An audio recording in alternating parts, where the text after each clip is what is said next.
नमस्कार मेरा भाईंदर के सभी प्रिय शहरवासियों और हमारे शहर के जो जनप्रतिनिधि है विधायक महोदय जी हैं, सभी के सामने मैं अपने एक विचार रखना चाहता हूं। मेरा विचार एकदम साफ और स्पष्ट है। जैसा कि आप सभी जानते हो, मैं धीरज पांडे मीरा भाईंदर शहर का एक सोशल जागरूक कार्यकर्ता हूं। मैं देख रहा हूँ पिछले कुछ महीनों से लगातार बहुत सारे ऐसे माहौल क्रिएट किए जा रहे हैं। ये काम हो रहा है, वो काम हो रहा है, काम को रफ्तार मिल रहा है, काम को गतियाँ मिल रही है, बहुत तेज़ी से काम हो रहे हैं। ठीक है, काम हो रहे हैं, अच्छी बात है। आरटीओ के काम हो रहे हैं, मेट्रो के काम हो रहे हैं, फलाने हो रहे हैं, ढिकाने हो रहे हैं, सब दिखाने का प्रयास लगातार हो रहा है। लेकिन मैं अपने विधायक महोदय श्री नरेंद्र मेहता जी और हमारे विधायक महोदय श्री प्रताप सरनाईक जी, जो कि भी वर्तमान में मंत्री भी हैं इस समय अपना ट्रांसपोर्टेशन डिपार्टमेंट के, मेरा उनके सामने साफ और स्पष्ट शब्दों में एक वक्तव्य मैं रखना चाहता हूँ। मैं चाहता हूँ कि मेरी आवाज़ उन तक पहुँचे। आज आप देखिए टेम्बा हॉस्पिटल की जो कंडीशन है, अभी बीच में हमारे विधायक महोदय 145 विधानसभा के श्री नरेंद्र मेहता जी ने वहाँ पे विजिट भी किया था और उन्होंने ये भी स्टेटमेंट मीडिया के सामने दिया था कि जल्दी जो भी यहाँ पे सुविधाओं का अभाव उसको हम पूरा करेंगे। आपको पता है 24 घंटे भी अगर ये सारी चीज़ों में लेट होता है ना, तो आम इंसान को बहुत तकलीफ होती है। आज एक गरीब इंसान जब वो बीमार पड़ता है और वो किसी भी हॉस्पिटल में जाता है और उसको जब इस सुविधाओं के अभाव के कारण इलाज नहीं मिलता, और मुंबई के सभी केएम हॉस्पिटल और लीलावती हॉस्पिटल, दुनिया भर के हॉस्पिटल में विजिट मारता है, गवर्नमेंट हॉस्पिटल हो चाहे प्राइवेट हॉस्पिटल हो, उस पर क्या बीतती है उसकी आत्मा जानती है। आज भी टेम्बा हॉस्पिटल में मीरा भाईंदर से थाने नाना सुबारा कई जगहों से पब्लिक आती है इलाज के लिए, क्योंकि उनके पास पैसे नहीं होते, उनकी मजबूरियाँ होती हैं, उनके इलाज नहीं होते। टेम्बा हॉस्पिटल में आज भी एक्सरे मशीन नहीं, ये सीटी स्कैन मशीन नहीं, ये नहीं वो नहीं, बच्चे डिलीवरी तक के भी केसेस के में हैं।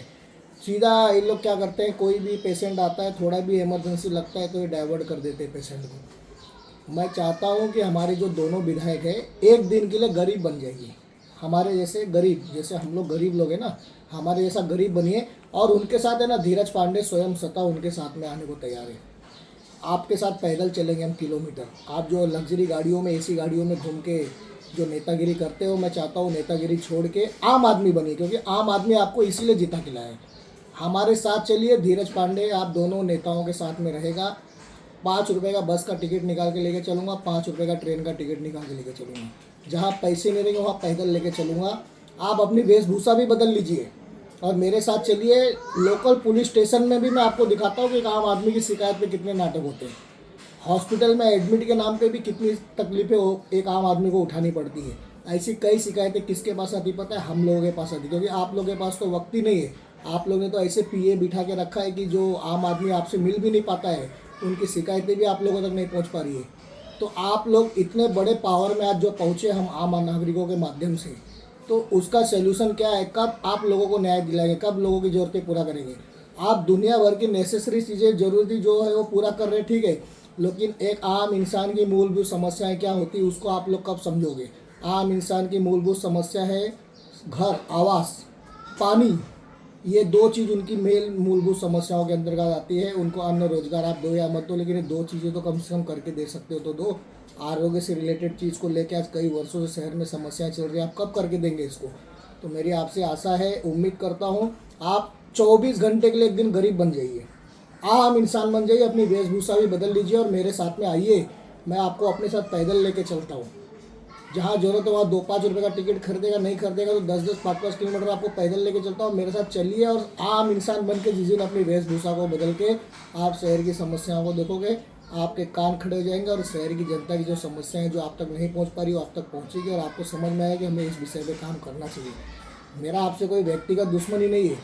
मेरा विषय हमेशा जनहित मुद्दे पर रहता है, क्योंकि हम सभी हिंदूवादी पार्टी को सपोर्ट करने वाले लोग हैं और हमेशा आपके लिए सपोर्ट किया है, आपके लिए खड़ा रहा है, आपके लिए अपने काम धंधे नौकरी रोजगार भी छोड़ दिया है, त्याग कर दिया है, ना आपसे कभी किसी चीज़ की उम्मीद किया है, हमेशा आपके लिए सपोर्ट किया है दिल से। तो अगर हम जैसे लोगों ने आपके लिए दिल से सपोर्ट किया तो हमारे विषय भी आप लोगों तक पहुँचेंगे, ऐसी आशा करता हूँ। और आप लोग हमारे विषय देखते हो ये भी हमें पता है। ये विषय पे आपको काम करना है, जो ज़रूरी चीज़ें हैं, नेसेसरी चीज़ें हैं, इंसान की मानवाधिकार से रिलेटेड, वो चीज़ों पे आप काम करिए। उसके बाद दुनिया भर की चाहे कुछ भी काम करिए, उससे हमारा कोई लेना देना नहीं। तो आपसे आशा करता हूँ मेरी आवाज़ आप तक पहुँचे और आप इस पर काम करिए। धन्यवाद।